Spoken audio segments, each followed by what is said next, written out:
how to delete collection on TikTok. Hello guys, welcome back to another video. In today's tutorial, we're going to show you on how you can delete collection on TikTok.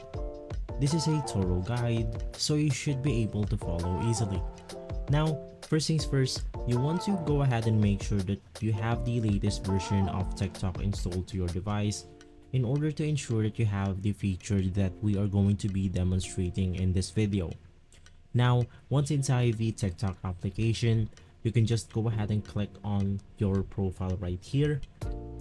And once inside profile, to go ahead and view the collection on your TikTok account, you can just go ahead and click on this button.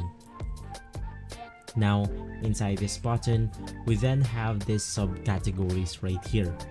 You want to go ahead and click on your collections inside. And if you want to delete or remove a collection, you can just go ahead and choose the collection that you want to remove. In my case, I'll go ahead and click on this one.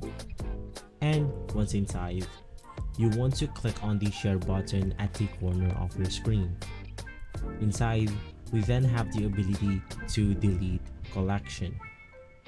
If this video has been helpful for you, please consider by liking and subscribing.